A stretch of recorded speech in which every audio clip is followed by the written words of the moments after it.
لیلا کی موت نے ہمارے ویورز کو، بال بالا ویورز کو بہت صدمہ دیا. بہت سے تعزیتی پیغامات بھی ملے، بھارت سے بھی، پاکستان سے بھی. بہت سے لوگوں نے کہا کہ لیلا کو ہم نے آپ ہی کی ویڈیوز میں دیکھا، ورنہ اس سے پہلے تو وہ ایک گمنام خاتون تھیں، اور انہیں بہت اچھا لگا ان ویڈیوز میں لیلا کو دیکھنا بہت اچھا لگا. ان ویڈیوز نے بہت دور تک لوگوں کے دلوں میں گھر کیا. لوگوں نے پہچانا پہلی بار کہ روایت پسندی کیا ہے، سخن فہمی کیا ہے، سخن شناسی کیا ہے، مستقل مزاجی کیا ہے، کمٹمنٹ کیا ہے. یہ سب لیلا کا خاصہ تھا، ان کے کیریکٹرسٹکس تھے. اثر اس کو ذرا نہیں ہوتا، رنج و راحت فضا نہیں ہوتا. کیوں سنے عرض مضطرب مومن، صنم آخر خدا نہیں ہوتا. نہیں نہ ہو سکتا ہے. ہمیں تو وہ محلہ شیعہ کشمیریاں سے گزرتے ہوئے بس ایسے ہی ایک حویلی کے دروازے میں بیٹھی ملی. ہمیں اچھی لگی، مشفق خاتون. ہم نے بات کی، انہوں نے بڑی محبت سے ہماری بات کا جواب دیا، اور بہت پیار سے یہ کہا کہ ہمیں باہر گلی میں ہی کھڑے رہنا ہوگا، کیونکہ اس گھر میں کوئی آتا نہیں ہے، اندر کوئی نہیں آ سکتا.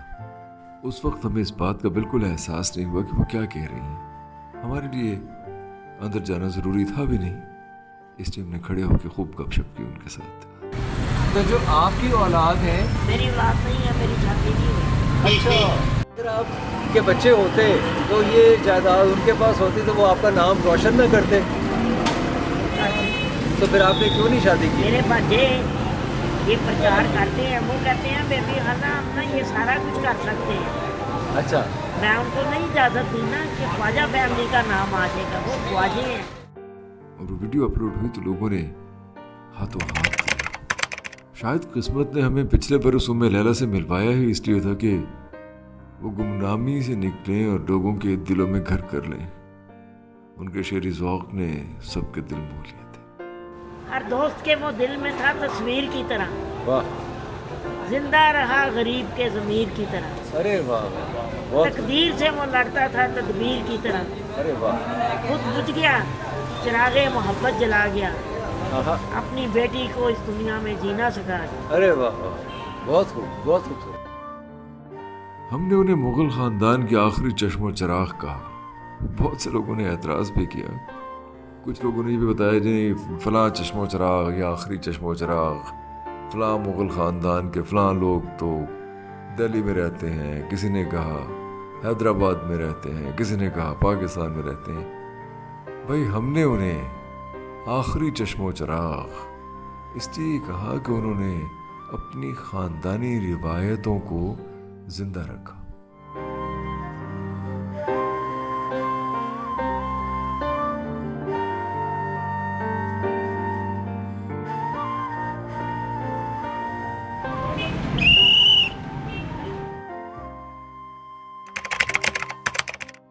وہ اپنی خاندانی روایتوں پر مر مٹنے والی شاید آخری شخصیت تھی.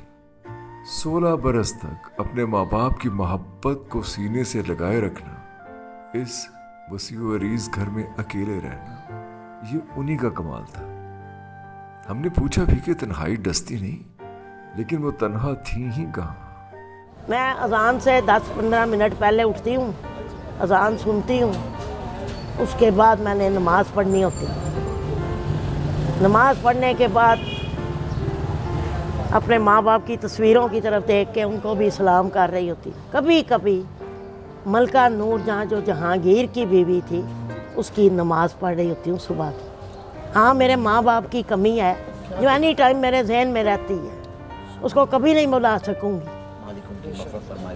کیا کہنے، دیکھیں ماں باپ سب کے ہوتے ہیں میم، لیکن آپ نے جس طرح ماں باپ کی یاد کے ساتھ پوری زندگی گزار دی، یہ ایک بڑی انہونی سی بات ہے. بھائی وہ اس طرح کی باتیں کرتے تھے کہ انسان کے دل دماغ میں پیوست ہو جاتے ہیں. ان کو کیسے بلایا جا سکتا ہے؟ وہ تنہا تھی بھی تو اکیلی نہیں تھی. درد و غم کے دھاگے میں ہجر کی راکھ رکھے، آرزو کے پلے میں یادوں کے پھول سجائے، دل میں عقیدت کی قندیل روشن کیے ہم انجمن سمجھتے ہیں خلوت ہی کیوں نہ ہو.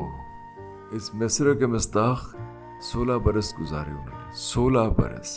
ہم 16 گھنٹے نہیں گزار سکتے. بہت باتیں ہوتی ہیں آزادی نسواں پہ, انفرادی آزادی پر, فرسودہ روایات کو آڑے ہاتھوں لیا جاتا ہے. بہت باتیں کرتے ہیں ہم, لیکن میرے لیے 21ویں صدی میں کسی خاتون کا اپنی مرضی سے سخت کی روایات کے ساتھ بندھے رہنا, جڑے رہنا بہت تعجب خیز تھا. بھائی ہمارا گھرانہ ایسا گھرانہ ہے, ہمارے ماں باپ نے کسی سے ملنے نہیں دیا ارد گرد, نہ اس گلی میں نہ اس گلی میں. وہی اسکول چھوڑنے جا رہے ہیں وہی لا رہے ہیں. ہماری کم عمری میں بہت عجیب واقعات آئے, جس میں ہمارے والد نے اپنی کتی تھی اس کو گولی مار دی تھی. بچ تھی, صرف گلی میں کتا دیکھا تھا. وہ مرزا جی تھے, اس لیے کہتی ہوں مرزے ہوتے ہیں کہ اس نے ساری انویسٹیگیشن کرائی کہ یہ کتا کون چھوڑ کے گیا, یہ کس کا کتا تھا, اور رات کے کتنے بجے یہ ادھر چھوڑا گیا. ام لیلا ایک بہت ہی دلچسپ کردار تھی. بڑی شخصیت تو خیر وہ تھی ہی, لیکن دلچسپ بھی تھی. ان کی شخصیت کی بہت سی پرتیں تھیں, لیکن ایک بات جس پر سارا زمانہ متفق ہے وہ تھی ان کی کمٹمنٹ, اپنے اقدار کے ساتھ کمٹمنٹ. اب بھلے اتفاق کریں یا نہ کریں, لیکن ایک خاتون نے 16 برس تنہا اتنے بڑے گھر میں گزارے.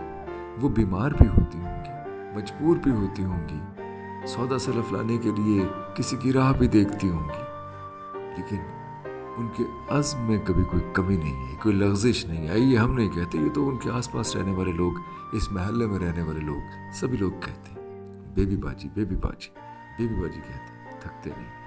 16 برس اس گھر میں گزارے اکیلے, تنہا, صرف ماں باپ کی یادوں کے سائے. ہمیں 16 گھنٹے گزارنے پڑ جائیں تو وحشت ہونے لگتی ہے, دل گھبرانے لگتا ہے. ذرا تصور کیجئے 16 گھنٹے کے لیے انٹرنیٹ نہ ملے تو کیا ہوگا. اور ام لیلا کا واحد سہارا تھا ان کی کتابیں. سرخ آسماں ہے گھٹا نہیں ہے, گھٹن بہت ہے ہوا نہیں ہے, گھنی ہے راتیں دیا نہیں ہے, خدا زمین سے گیا نہیں ہے. ارے واہ بھائی واہ, خدا زمین سے گیا نہیں ہے. کہتے ہیں اس گھر میں بہت سا اسلحہ رکھا ہوا تھا انہوں نے, خنجر, چاقو, جانے کیا کیا کچھ رکھا ہوا تھا, لیکن وہ سب ان کے خاندانی میراث ہی کا حصہ تھی چیزیں. اب بھی چھرا میرا باہر ہی ہے. اکیلی تھوڑی جاتی ہے. کیا بات. سب سے بڑی طاقت خدا کی طاقت ہے. باقی جو ماں باپ علم سمجھا گیا, کیا کس وقت پڑھ دینا ہے, کیا کرنا ہے, ساری دنیا یک طرفہ, ہم اکیلے کافی ہیں. یہ چھرا تھا. کوئی ایسی بات ہو بندہ فوری طور پہ سلامت رہے. آ جاؤ سامنے. مرزا غالب کہا کرتے تھے مرنے والے کے لیے تو وہ روئے جسے خود نہ مرنا ہو.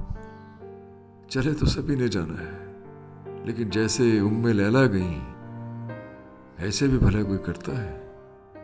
اتنی خاموشی سے ابد کے پاتال میں اتر گئیں کہ کسی کو کانوں کان خبر ہوئی یا نہیں, یہی چیز تو مجھے پریشان کیے دے رہی تھی. مجھے ام لیلا کے آخری وقت کے بارے میں جاننا تھا, بے چین ہو رہا تھا. آصف بھائی سے پوچھا تو انہوں نے بتایا کہ ام لیلا کے بھانجے آئے تھے, وہ انہیں لے گئے اور وہ ہسپتال میں چل بسے. 4 مہینے پہلے فوت ہو گئی. اب تو بیمار تھی وہ؟ بیمار نہیں تھی. رہتی تھی انسان رہتا بیمار, تو اچانک کی طبیعت اس کی خراب ہوئی ہے, اس کو ہاسپٹل لے کے گئے ہیں. کون سا؟ سروس ہاسپٹل بھی لے کے گئے. میرا دل نہیں مانا. میں ساتھ میں شاہ صاحب کے پاس آیا. وفات کیسے ہوئی ہمیں تو پتہ نہیں چلا. یہاں کسی کو بھی نہیں پتا چلا کہ وہ اندر بیمار تھی, اندر بیماری کی. میں نے آپ کو بولا جب کسی نے پوچھنا نہیں کہ کیا ہوگا, اکیلے نہیں تو پھر کیسے پتہ چلا کہ وہ پھر محلے والوں سے پتا چلا. ایک دن وہ آواز دی, دوسرے دن نہیں پتا چلا بیماری کا. یہی دعا ہے کہ اللہ تعالیٰ کو بارک ہے, ان کی مغفرت کرے, درجات بلند کرے, جوار رحمت میں جگہ تھا فرمائے, ان کے درجات بلند کرے. شاہ صاحب کی بات نے مجھے جھنجھوڑ کر رکھ دیا. دوبارہ آصف بھائی کے پاس سٹینڈ پر جاتا ہوں. سامنے موٹر سائیکل سٹینڈ پر کھڑے ہیں. یہ تو ہمارے محلے دار ہیں, ان کو کیسے کیوں نہیں پتا چلا.